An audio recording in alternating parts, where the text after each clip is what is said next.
Good morning, students. Today we are going to see the introduction of your first chapter, but already I have sent you many lessons regarding first chapter as well as second chapter. Even then, the introduction of first chapter is not yet completed, so I would like to remind you what are the important things and basics of your first chapter, and let us go to the lesson later. All right, so today we are going to see the introduction part of your first chapter.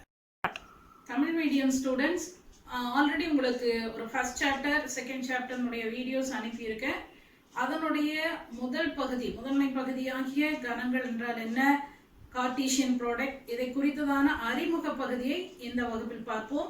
அடுத்து நம்முடைய எக்ஸசைஸ்ல நீங்க already செஞ்சிருக்கீங்க, நிறைய பேர் டவுட்டும் கேட்டிருக்கீங்க. அந்த doubt எல்லாம் கிளியர் பண்ற லெசனை இன்னைக்கு பார்க்க போறோம்.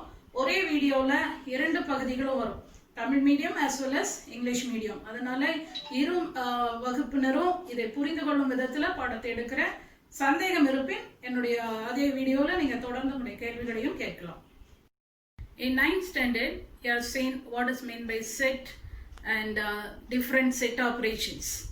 9வது வகுப்பில் கணம் என்றால் என்ன and கணங்களுடைய செயல்கள் என்னவென்று 9ஆம் வகுப்பில் கற்றிருக்கிறோம். அதை மறுபடியுமாக இன்றைக்கு நினைவு கூறலாம். கணம் என்பது நன்கு வரையறுக்கப்பட்ட பொருட்களின் தொகுப்பிற்கு கணம் என்று பெயர் என்று பார்த்தோம். The set is a collection of well-defined objects. So அப்படி இருக்கக்கூடிய அந்த செட்டை வச்சுட்டு there are some different operations on sets, that is union, intersection and set difference. So let me remind you what are the operators and how we operated those things. Let us see that, and later on I'll come to another part also. போன வகுப்பில் 9ஆம் வகுப்பில் நீங்கள் கணங்களின் செயல்பாடுகளாக union, கணங்களின் சேர்ப்பு, கணங்களின் வெட்டு, கணங்களின் வித்தியாசம், 3 விதமான செயலிகளை குறித்து நாம் கேள்விப்பட்டிருக்கிறோம். A union B, this is said to be union of two sets, and அதற்கு பெயர் சேர்ப்பு. அடுத்து A intersection B, that is intersection, and தமிழ்ல அதுக்கு பேர் என்னன்னு சொன்னோம்னா வெட்டு என்று சொன்னோம், வெட்டு. அடுத்ததாக set difference, A/B, this is said to be set difference, கணங்களின் வித்தியாசம். இந்த 3 விதமான ஆபரேட்டர்ஸை 9ஆம் வகுப்பில் கற்றிருக்கிறோம். இதை தவிர even in numbers also you might have seen addition of 2 numbers, subtraction of 2 numbers, and multiplication as well as division. That is 4 different operators are there in number system. Even in sets also there are so many operators, but these 3 operators already have seen, and one more that is A delta B, which is said to be symmetric difference, சமச்சீர் வித்தியாசம், symmetric difference also. So all these 4 operators are completed in your 9th standard. Symmetric, சமச்சீர் வித்தியாசம்.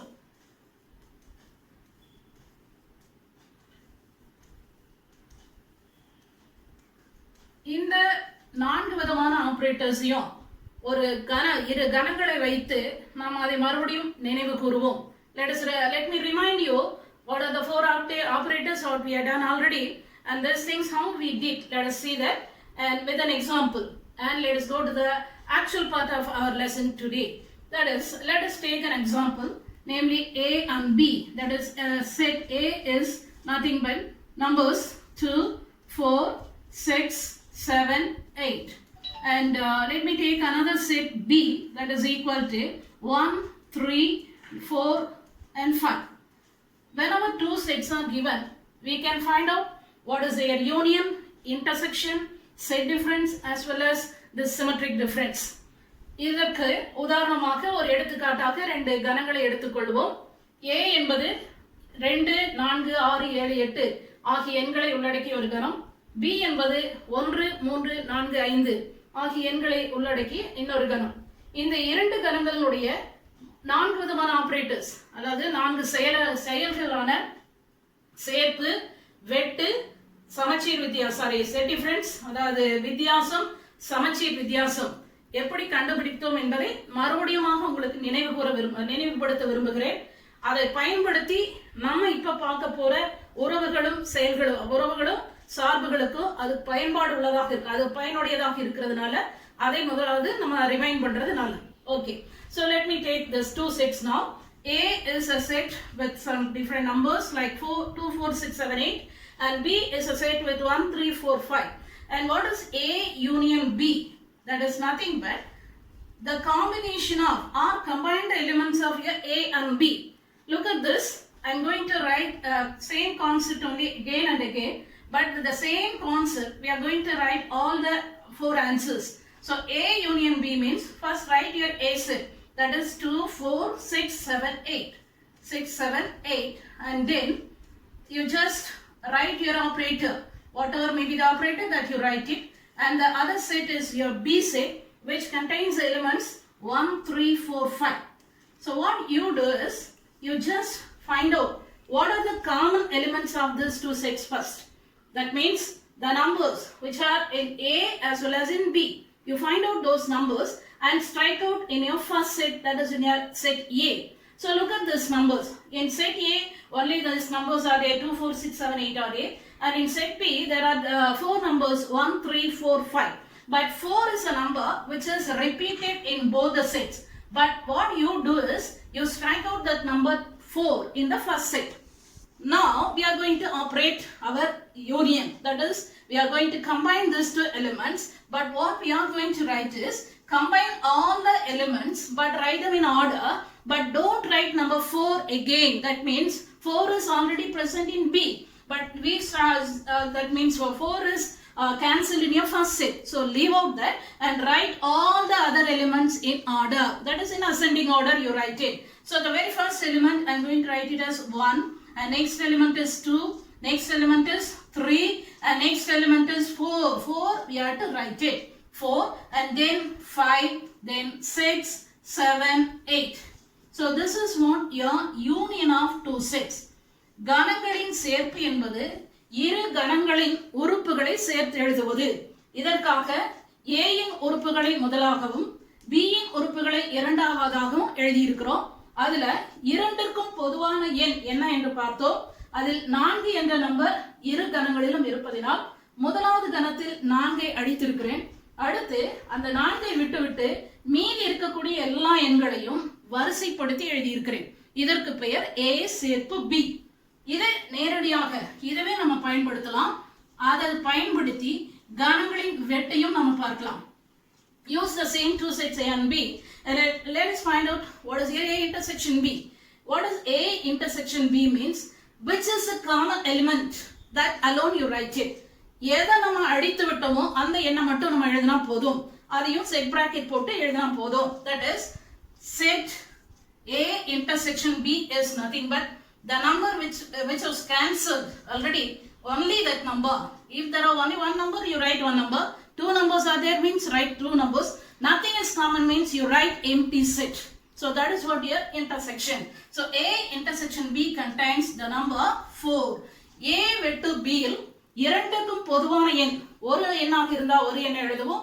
2 எண் அல்லது 3 எண் அதற்கு மேற்பட்ட எண்கள் இருக்குமானால் அதையும் எழுதலாம். இரண்டிற்கும் பொதுவான எண்கள் இல்லை எனில் வெறும் empty set, அதாவது வெற்று கணத்தை எழுதினால் போதுமானது. இதே கணங்களை பயன்படுத்தி A/B, A difference B எவ்வாறு எழுதுவது எனில், A ல எந்த நம்பரை விட்டோமோ அந்த நம்பரை விட்டுட்டு மீதி இருக்கக்கூடிய எண்களை எழுத வேண்டும். What is meant by A/B means, write the elements of your first set except the number which is common. Already we cancel number 4. Leave out that number 4 and write the remaining elements of your set A. That is what your A minus B. That is 2, 6, 7, 8. 2, 6, 7, 8. Right? So these are the 4 different operators. 3 different operators. But when you look at B difference A, first we are supposed to write your set B first. Set B only we have to write it. And in that, the common element is 4. If you cancel number 4, we can get the remaining elements as 1, 3, 5. Therefore, the B minus A is equal to 1, 3, 5. Alright? So, A minus B is different and B minus A is different. B minus A means we are going to write the elements of B first and then only set A, in which the common element is 4. So strike out number 4. The remaining elements of B are 1, 3, 5. B minus A என்பது முதலாவது, B என்ற கணத்தை முதலாவதும் A என்ற கணத்தை இரண்டாவதுமாக எழுதும்போது பொதுவான எண் 4 என்பதை B செட்ல அடிப்போம். B செட்ல காமனா இருக்கக்கூடியதை அடிச்சா மீதி இருக்கக்கூடிய எண்ணானது 135. So அந்த 135 தான் B minus A ல கிடைக்கும். Therefore A minus B வேற, B minus A வேற. இந்த இரண்டையும் நம்ம கம்பைன் பண்ணி எழுதினா அதுக்கு பெயர் தான் சிமெட்ரிக் டிஃபரன்ஸ் னு சொல்ற சமச்சீர் வித்தியாசம். அதை நான் எழுதுறேன். A difference B, that is A சமச்சீர் வித்தியாசம் B என்பது A minus B ஐயும் B minus A வையும் உள்ளடக்கிய ஒரு கணம். A minus B union B minus A. நாம் இப்பொழுது பெற்றுக்கொண்ட A minus B இருக்கு, B minus A இருக்கு. இரண்டையும் நம்ம சேர்த்து எழுத போறோம். So A minus B is equal to 2, 6, 7, 8 சேர்ப்பு B minus A, that is 1, 3, 5. Again நான் சொன்னதை மறுபடியும் நீங்க ஞாபகப்படுத்தணும். இரண்டிற்கும் பொதுவான எண்களை அடித்து விடணும். இப்பொழுது பார்த்தால் பொதுவான எண் இங்க இல்ல. அதனால பொதுவான எண் இல்லாததுனால இரண்டுக்கும் பொதுவான எண்கள் எதுவுமே கிடையாது. சோ இரண்டையும் நம்ம சேர்த்து அசெண்டிங் ஆர்டர்ல எழுதுறோம். ஏறு வரிசைப்படுத்தி எழுதுறோம். 1, 2, 3, 5, 6, 7, 8. Hope you can understand what is the difference between symmetric difference and union. இப்பொழுது நீங்க பார்க்கிற இந்த இதல இருந்து நீங்க என்ன புரிஞ்சுக்கலாம்ங்கறத பாருங்க. A symmetric difference B is equal to union of A minus B and B minus A. But A minus B contains only 2, 6, 7, 8 and B minus A is equal to 1, 3, 5. Therefore A delta B is equal to, when you combine both the sets, you will be getting the elements as only 1, 2, 3, 5, 6, 7, 8. So A union B, that is 1, 2, 3, 4, 5, 6, 7, 8. But A delta B is equal to 1, 2, 3 and then 5, 6, 7, 8. Which is missing? That is 4 is missing. So definitely there is a difference between A union B and A delta B. That is union of set is different from your symmetric difference. Hope you can understand that A union B is equal to B union A. A union B is equal to B union A. That is commutative property is true in the case of union of two sets. Similarly, A the intersection B is also equal to B intersection A. That is commutative property of intersection of two sets is also true. இந்த இரண்டு ஆபரேட்டர்ல இரண்டு செயல்களான சேர்ப்பு மற்றும் வெட்டு ஆகிய செயல்களை பார்க்கும் பொழுது யூனியன், அதாவது சேர்ப்பு என்பது மாற்று பண்பை நிறைவு செய்கிறது, வெட்டு என்பதும் மாற்று பண்பை நிறைவு செய்கிறது. ஆனால் A minus B and B minus A are different. A minus B யும் B minus A வும் சமம் அல்ல. அதனால் மாற்று பண்பு இதற்கு உகந்தது அல்ல. That is set difference is not commutative. But A delta B என்பது இந்த இரண்டையும் உள்ளடக்கிய ஒரு கணம். அதாவது A minus B மற்றும் B minus A இரண்டையும் உள்ளடக்கிய கணமாக இருப்பதினால் symmetric difference சமச்சீர் வித்தியாசம் மாற்று பண்பை நிறைவு செய்கிறது. அப்ப இந்த நான்கு செயல்களும் இப்பொழுது நம்ம பார்க்கக்கூடியதல்ல. இது அத்தனையும் நம்ம 9ஆம் வகுப்பில் கற்ற காரியங்கள் ஆகினால் சேர்ப்புனா என்ன, வெட்டுனா என்ன, வித்தியாசம் என்றால் என்ன, இந்த செயல்களை நாம் ஞாபகப்படுத்தும் மூலமானால் இப்பொழுது நம்ம செய்யக்கூடிய செயல்களுக்கு இது உபயோகமாக இருக்கும். So students, you have done all these things in your 9th standard only. So only for remembrance, that is to recall the set operations, we are doing all these things. So you understand that union, intersection, difference as well as symmetric difference. But 2, 3 operators are commutative except this set difference. Only set difference is not commutative. So understand this property clearly. Then again let us go to the first chapter, that is something different from all the sets. Okay, so that is next operator on sets only. So that basic knowledge also needed now. So let me go to that. Okay, apart from this 4 operators, there is another operator, namely A cross B, that is Cartesian product. Cartesian product of two sets. தமிழ்லயும் அதற்கு பேர் Cartesian பெருக்கல் என்று சொல்லுகிறோம்.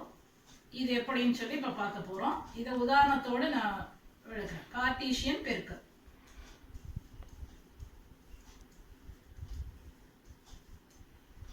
So இந்த four different operators மறுபடியும் நான் remind பண்ற விரும்புறேன். சேர்ப்பு, வெட்டு, வித்தியாசம், சமச்சீர் வித்தியாசம். இப்போ நம்ம புதுசா படிக்க போறதுதான் இந்த கார்ட்டீசியன் பெருக்கல். இந்த நான்கும் போன வகுப்புலயே நம்ம படிச்சிருக்கோம். இப்போ புதுசா பார்க்க போறதுதான் இந்த Cartesian product of two sets how to define அப்படிங்கறது இந்த கிளாஸ்ல நம்ம பார்க்கலாம். சோ இது தவிர இது அடுத்தது. சோ இது வரைக்கும் நீங்க படிச்சாச்சு. இந்த நாலு ஆபரேட்டரையும் 9thலயே படிச்சிட்டீங்க. இப்போதான் இந்த கார்ட்டீசியன் பெருக்கலை பத்தி பார்க்க போறோம். சோ அதற்காக சில உதாரணத்தோட நம்ம அதுக்குள்ள போலாம். சோ கார்ட்டீசியன் ப்ராடக்ட்னா என்ன, அதை எப்படி எழுதுறது அப்படின்னு சொல்லி பார்க்கலாம். இது எண்கள் மட்டும் அல்ல, கணம் என்பது எண்களை மட்டும் உள்ளடக்கியது அல்ல. அதுல என்ன வேணாலும் உறுப்பாக்கி இருக்கலாம். ஸோ எண்களா இருந்தா பெருக்கிடலாம் அப்படிங்கிறனால வரக்கூடாது. ஸோ எண்கள் அல்ல, எது வேணாலும் செய்யலாம். எது இருந்தாலும் அதை நம்ம செய்ய முடியும். அதை குறித்து இப்பொழுது பார்க்கலாம். உதாரணமாக நம்முடைய கிளாஸ்ல நம்ம உட்கார்ந்து இருக்கிற விதத்தை முதல்ல பார்க்கலாம். ஃபர்ஸ்ட் பெஞ்ச் இங்க இருக்கு. அடுத்து செகண்ட் பெஞ்ச் இங்க இருக்கு. அடுத்து தேர்ட் பெஞ்ச் இப்படி இருக்குன்னு வச்சுக்கலாம். Now let us see the arrangement of your classroom itself. So let us take 3 different benches. இதுல முதல் பெஞ்ச்ல முதலாவதாக நம்பர் 1 உட்கார்ந்திருக்கா, இரண்டாவதாக நம்பர் 2 உட்கார்ந்திருக்கா, மூன்றாவதாக நம்பர் 3 உட்கார்ந்திருக்கா. அதே போல இரண்டாவது பெஞ்ச்ல நம்பர் 4, நம்பர் 5, நம்பர் 6. அடுத்து மூன்றாவது பெஞ்ச்ல நம்பர் 7, நம்பர் 8, 9 இப்படி உட்கார்ந்திருக்காங்கன்னு சொல்லி எடுத்துக்கொள்ளலாம். In our classroom situation there are 3 different benches and there are 9 students, in which the first 3 students are in the first bench and the next 3 students are in second bench and the other 3 students are in third bench. Now suppose if I want to mention, I don't know, I don't remember your name, let me say, so that but I want to point out your place or I want you to stand now. So what I can say is the girl who is sitting in the second bench and in the place 6, you stand up. Likewise if I say, you'll be able to find out what is her position. That means 1, 2, 3 are the position of all the students. In the first place there is a girl, some name let us give. Vani is sitting in the first place and Geeta is sitting in the second place, or some other student sitting in the third place, let me say. So if I don't remember your name, I can say the number. That means in second bench and in the 6th place. நாம் வகுப்பறை சூழலை எடுத்துக்கொள்வோம். முதலாவது bench, அதாவது number 1 first பெஞ்ச்ல there are 3 different positions. 3 விதமான place இருக்கு. 1, 2, 3. இரண்டாவது பெஞ்ச்ல 4, 5, 6. மூன்றாவது பெஞ்ச்ல 7, 8, 9. இப்போ இந்த எல்லா பொசிஷன்லயும் யாராவது ஒருத்தர் உட்கார்ந்துருக்காங்கன்னு வச்சுக்கலாம். ஸோ ஒன்னாவது இடத்துல கீதா, ரெண்டாவது இடத்துல ஏதாவது ஒரு நேம் வேணா நம்ம அலாட் பண்ணிக்கலாம். ஸோ அந்த 9 பேரும் அந்த இடத்துல உட்கார்ந்து இருக்கும்போது சப்போஸ் எனக்கு மாணவியருடைய பெயர் தெரியல, அந்த இடத்துல இருக்கிறவங்களுடைய பெயர் தெரியலன்னா ஸோ அந்த குறிப்பிட்ட இடத்தை சொல்வதற்கு இந்த எண்களை என்னால் பயன்படுத்த முடியும். இதை எப்படி பயன்படுத்துறேன்னா, ரெண்டாவது பெஞ்ச்ல 5வது பொசிஷன் யார் இருக்கா, மூணாவது பெஞ்ச்ல 8வது பொசிஷன்ல யார் இருக்கா அப்படின்னு என்னால கேட்க முடியும். சோ இந்த பொசிஷனை நான் குறிப்பதற்காக எப்படி எழுதலாம் அப்படின்னா, அதை வரிசை ஜோடிகள் மூலமாக, அதாவது ஃபர்ஸ்ட் பெஞ்ச்ல ஃபர்ஸ்ட் பிளேஸ், ஃபர்ஸ்ட் பெஞ்ச்ல செகண்ட் பிளேஸ், ஃபர்ஸ்ட் பெஞ்ச்ல தேர்ட் பிளேஸ், அதாவது இதை நாம் ஆர்டர்ட் பேர்ஸ் அப்படின்னு சொல்லி இங்கிலீஷ்ல சொல்லலாம். சோ முதல் பெஞ்ச்ல உட்கார்ந்திருப்பவர்களுக்கு இந்த எண்களை நான் அலாட் பண்ணும்போது 1, 1 என்பது எதை குறிக்கும்? முதலாவது பெஞ்ச் ஃபர்ஸ்ட் பிளேஸ்ல முதலாவது இடத்துல. 1, 2 என்பது முதலாவது பெஞ்ச் இரண்டாவது இடம். 1, 3 என்பது முதலாவது பெஞ்ச் மூன்றாவது இடம். அதாவது முதல் எண் பெஞ்சையும் அடுத்து வரக்கூடிய 3 எண்களும் அவருடைய பொசிஷனையும், அந்த பெஞ்ச்ல இருக்கக்கூடிய பொசிஷனையும் குறிக்கக்கூடியதாக இருக்கும். So the first number denotes the bench number and the other second numbers denotes their positions. So using this ordered pairs, I can identify their positions. Similarly, we can write second bench 4th place and second bench 5th place, second bench 6th place. Similarly, third bench with 7th place, third bench with 8th place and third bench with 9th place. Alright. So, in the மூன்று விதமான பெஞ்ச்லயும் உட்கார்ந்து இருப்பவர்களை இப்பேற்பட்ட குறியீடுகள் மூலமாக குறிப்பது நமக்கு எளிதாக இருக்கும். இந்த முறைக்கு பெயர் தான் வரிசை ஜோடிகள் என்று சொல்லுகிறோம். That is ordered pairs. Ordered pairs இங்கிலீஷ்லயும் and தமிழ்ல அதுக்கு வரிசை ஜோடி என்று சொல்லலாம். வரிசை ஜோடிகள். சோ இந்த வரிசை ஜோடிகள் என்பது எதற்காக அப்படின்னு நீங்க பாத்தீங்கன்னா, இப்ப நம்ம பார்க்கக்கூடிய கார்ட்டீசியன் ப்ராடக்ட் என்பது இந்த வரிசை ஜோடிகள் முறையில நம்ம குறிக்க போறோம். சோ வரிசை ஜோடிகள் அப்படின்னா என்னங்கிறது நீ முதல்ல புரிஞ்சிருக்கணும். சோ 1 1 1 2 1 3 அல்லது 2 4 2 5 2 6 இது எதுவானாலும் இருந்தாலும் முதல் எண் என்பது பெஞ்சையும் அடுத்து வரக்கூடிய எண்கள் மாணவர்களுடைய இடத்தையும் குறிக்கக்கூடியது. அப்போ நீங்க கேட்கலாம் 1 1 அதாவது இந்த இடத்துல பொறுத்தளவு ஃபர்ஸ்ட் பெஞ்ச் ஃபர்ஸ்ட் பிளேஸ்னு சொல்றோம். ஆனா 1 2 என்பது ஃபர்ஸ்ட் பெஞ்ச் செகண்ட் பிளேஸ்னு சொல்றோம். அதவே நான் மாற்றி எழுதுனா இது சேமா இருக்குமான்னு பாருங்க. 2 1 அப்படின்னா செகண்ட் பெஞ்ச்ல ஃபர்ஸ்ட் பிளேஸ் அப்படிங்கறத குறிக்கும். அதனால 1 2 என்பது 2 1 க்கு சமம் அல்ல. 1 2 என்பது 2 1 க்கு சமம் அல்ல. ஏனெனில் ஃபர்ஸ்ட் பெஞ்ச் செகண்ட் பிளேஸ், இது second bench first place. So இத பொதுவாக நாம் என்னவென்று சொல்லலாம், ordered pair AB is not equal to ordered pair BA. வரிசை ஜோடிகள்ல ஈக்குவாலிட்டி நம்ம பார்க்கணும் அப்படின்னா 1 2 அல்லது 2 1 அதாவது நம்பர்ஸா குறிக்கும் போது அந்த நம்பர்ஸை நம்ம கண்டுபிடிக்கலாம். ஆனா லெட்டர்ஸ்ல வரும்போது அது வேறு விதமாக இருக்கும். So when you take an ordered pair, 1 2 means it denotes first bench second place, but 2 1 means second bench first place. Therefore they are not equal. So in general, whenever an ordered pair is given A comma B, that A comma B is not equal to B comma A. So commutative property is not true in the case of ordered pairs. So the extra point what you are going to remember is now what is meant by ordered pairs. வரிசை ஜோடிகள் என்பது என்ன என்று புரிந்து கொண்டால் நாம் இப்பொழுது பார்க்கக்கூடிய அந்த கார்ட்டீசியன் பெருக்கெடுக்கு இது உகந்ததாக இதை பயன்படுத்தி நம்ம எழுதலாம். சோ மூன்று விதமா, அதாவது நம்ம கணங்களை எப்படி எழுதணுமோ அந்த முறையில இதை நம்ம மறுபடியும் பயன்படுத்த போறோம். சோ வரிசை ஜோடிகள் என்பதை முதல் புரிந்து கொள்ளலாம். அடுத்ததாக இப்ப கார்ட்டீசியன் ப்ராடக்ட்டுக்குள்ள வரலாம். சோ இதுல இரண்டு கணங்களை நம்ம எடுத்துக்கொள்வோம். இரண்டு கணங்களை எடுத்துக்கொண்டு அதை அம்புக்குறி மூலமாகவும் வரிசை ஜோடிகளாகவும் எப்படி எழுதுவது அப்படிங்கறத பார்க்கலாம். கணம் A என்பது x, y என்ற இரு ஆங்கில எழுத்துக்களை உள்ளடக்கிய கணம். and கணம் B என்பது நம்பர் 2 3 5 ஐ உள்ளடக்கிய இன்னொரு கணம். A x, y and B is equal to 2 3 5. Now what is meant by A cross B அப்படினா என்னன்னு பார்த்தா, Cartesian product A cross B is nothing but set of all ordered pairs. என்ன ordered pairs உள்ளடக்கி இருக்கு அப்படினா, A ல இருக்கக்கூடிய ஒவ்வொரு உறுப்புகளையும் B ஓடு இணைக்க போகிறோம். எப்படி இணைக்கிறோம்னா வரிசை ஜோடிகளாக. So first element is x with first element of B, that is x, 2, then x, 3, then x, 5. Similarly, second element y is related with 2 and related with 3 and related with 5. இந்த வரிசை ஜோடிகள் அனைத்தையும் உள்ளடக்கிய இந்த கணத்திற்கு கார்ட்டீசியன் ப்ராடக்ட் என்று பெயர். இத பட்டியல் முறையில எழுதியிருக்கோம். That is in set builder form, in the roster form it is written.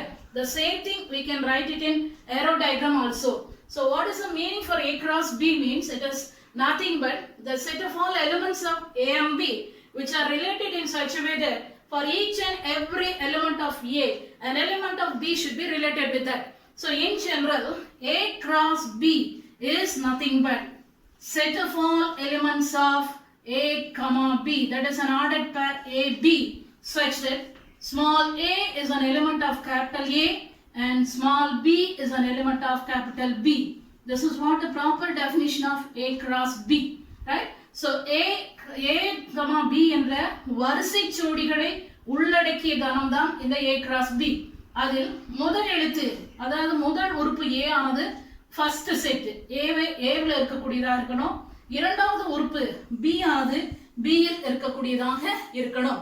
So இதுல எத்தனை உறுப்புகள் இருக்கு அப்படின்னு பார்த்தோம்னா A cross B ல இப்ப நம்ம செஞ்ச A cross B ல எத்தனை உறுப்புகள் அல்லது எத்தனை வரிசை ஜோடிகள் இருக்கு அப்படின்னு பார்த்தா n of A cross B is equal to 6.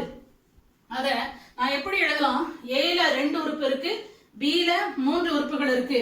So இந்த 6 என்பதை 2 into 3 என எழுதலாம். 2 into 3. அடுத்து நான் எப்படி எழுதலாம்? This is n of A. 2 என்பது n of A, 3 என்பது n of B. Therefore I can write n of A cross B is equal to n of A into n of B. n of A into n of B. So இதுல இருந்து நீங்க தெரிஞ்சு கொள்ளக்கூடியது என்னன்னு பாருங்க. A cross B என்பது A மற்றும் B இல் இருக்க இரண்டு உறுப்புகளையும் உள்ளடக்கிய ஒரு வரிசை ஜோடிகளின் கணத்தை தான் A cross B என்று சொல்லுகிறோம். So A cross B னுடைய டெஃபினிஷனா எடுத்துட்டா A cross B வரிசை ஜோடிகளின் கணம் A என்பது A ல இருக்கணும், B என்பது B ல இருக்கணும். சோ இப்படி இருக்கக்கூடியத நம்ம வரிசை ஜோடிகள் என்று சொல்லுகிறோம். அத கார்ட்டீசியன் அதாவது வரிசை ஜோடிகளை உள்ளடக்கிய ஒரு கணத்தை நம் கார்ட்டீசியன் ப்ராடக்ட் என்று சொல்லுகிறோம். இதுல இருந்து நீங்க இன்னொன்னு தெரிஞ்சுக்கலாம்.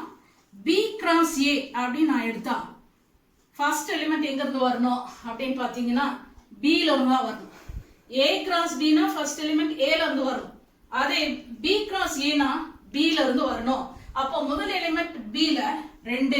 அப்ப இந்த வரிசை ஜோடிகளை நான் எப்படி எழுதுறேன்னு பாருங்க. 2, x and then 2, y. அடுத்து 3, x 3, y. Then 5, x and then 5, y. So இந்த வரிசை ஜோடிகள் இப்போவும் 6 உறுப்புகள் தான் இருக்கு. ஆனா இந்த 6 உறுப்புகளும் அந்த 6 உறுப்புகளுக்கு வேறுபட்டது. நீங்க ஆல்ரெடி நான் உங்களுக்கு சொன்னேன் A, B அதாவது வரிசை ஜோடியில AB அப்படி நான் எழுதினா this is not equal to BA அப்படி நான் சொன்னேன். அதனால இந்த உறுப்புகள்ல 2x 2y 3x 3y 5x 5y அப்படி நான் எழுதி இருந்தா இந்த 2 3 5 என்பது B ல இருந்து வரணும். xy அப்படின்றது எதுல இருந்து வரணும்? A ல இருந்து வரணும். சோ இதுல B cross A வும் A cross B யும் சமம் அல்ல என்பதை உங்களால் கண்கூடாக பார்க்க முடியும். A cross B is not equal to B cross A. ஆனா எது சமமாக இருக்கும்? n of A cross B உறுப்புகளின் எண்ணிக்கை மட்டும் சமமாக இருக்கும். n of A cross B is equal to n of B cross A. Hope you can understand this concept. A cross B is nothing but set of all possible ordered pairs which comprises the elements of capital A and capital B. Suppose if I write B cross A, the elements are the same type of elements, but the first element should be from set B and the second element is from A. But A cross B is never, it is not equal to B cross A, but n of A cross B is always equal to n of B cross A. Now, this Cartesian product is written in the form of only roster form, that is பட்டியல் முறையில A cross B நம்ம எழுதி இருக்கோம். இதுவே நாம் இந்த மாதிரி அதாவது A cross B is equal to set of all AB such that A is an element of A and B is an element of B அப்படினு எழுதலாம். இதுக்கு பேரு செட் பில்டர் ஃபார்ம் அப்படினு சொல்லி போன வருஷம் நம்ம படிச்சிருக்கோம். இந்த ஃபார்ம் பட்டியல் முறை, இது கன கட்டமைப்பு முறை. இதுவே அம்புக்குறி படமாகவும், இது பட்டியல் முறையில இப்படி நம்ம B cross A எழுதி இருக்கோம். இத அம்புக்குறி மூலமாகவும் குறிக்கலாம். அம்புக்குறி படத்திலையும் இதை குறிக்க முடியும். அதை எப்படி குறிக்கிறது அப்படினு சொல்லி பார்க்கலாம். Using arrow diagram we can represent A cross B as well as B cross A. So let me show you how to find out your A cross B. That is nothing but elements of A in the first oval shape and elements of B in the next oval shape, right? Write all the elements of your A inside this oval, that is x and y. Here 2, 3, 5. So now x is related with 2, x is related with 3 and x is related with 5. Similarly, y is related with 2 and y is related with 3 and y is related with 5. This is what your arrow diagram. This is it to be arrow diagram. அம்புக்குறி படம். இதற்கு பெயர் அம்புக்குறி படம் என்று சொல்லுகிறோம். arrow diagram. So arrow diagram முறையில என்ன செய்றோம்? Cartesian product நம்ம எழுதுறோம். That is அம்புக்குறி படம்.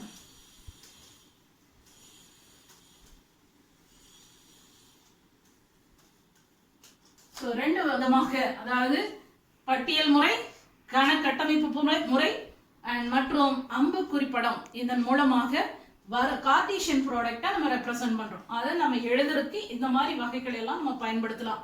மோஸ்ட் ப்ராபபிலி நம்ம எதை பயன்படுத்த போறோம்? இந்த பட்டியல் முறையை பயன்படுத்த போறோம். இது நமக்கு டெஃபினிஷனுக்காக யூஸ் ஆகும். இது கணங்கள் நம்ம செய்யறதுக்கு யூஸ் ஆகும். படம் என்பது இன்னும் விளக்கமாக நமக்கு புரியும்.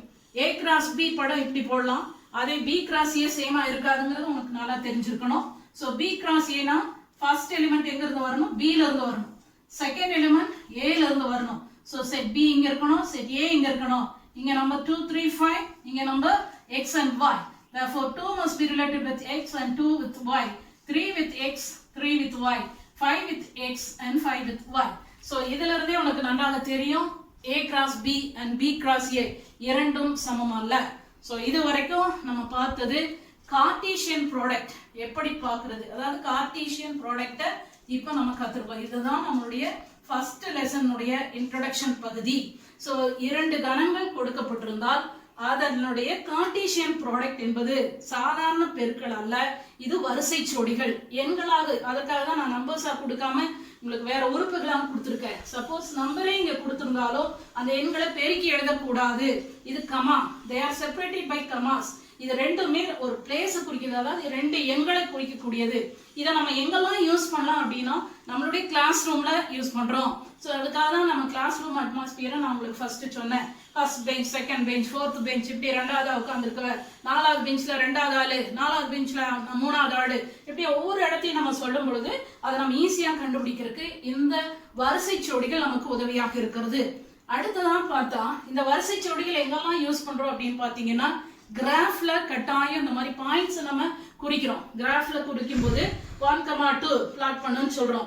அதே போல 2,3 பிளாட் பண்ணுன்னு சொல்றோம். சோ கிராஃப்ல யூஸ் பண்றோம், அதாவது இந்த வரிசை ஜோடிகளை கிராஃப்லயும் நம்ம யூஸ் பண்ணிட்டு இருக்கோம். சோ இது எதற்காக? இந்த கார்ட்டீசியன் ப்ராடக்ட் எதற்காக அப்படின்னா வாழ்க்கையில நிறைய இடத்துல அது யூஸ் ஆகுது. அட் பிரசன்ட் நம்மளுடைய ஃபர்ஸ்ட் சாப்டர்ல இந்த மாதிரி இடங்கள்ல நம்ம யூஸ் பண்ண போறோம். சோ இது தெரிஞ்சா மட்டும்தான் நமக்கு அடுத்து போகக்கூடிய உறவுகளுக்கும் சார்புகளுக்கும் இது பேசிக்காக அமையும். சோ ஃபர்ஸ்ட் லெசனுடைய ஃபர்ஸ்ட் பார்ட் இதுதான் அதனுடைய இன்ட்ரோடக்ஷன் பார்ட். சோ இதை தெளிவாக புரிஞ்சுட்டீங்கன்னா உறவுகளையும் சார்புகளையும் எக்ஸ்பிளைன் பண்றது, அதாவது ரிலேஷன்ஸ் அண்ட் ஃபங்க்ஷன்ஸை எக்ஸ்பிளைன் பண்றது எனக்கு ஈஸியாக இருக்கும். Hope you can understand this. Let me continue the lesson in the next video.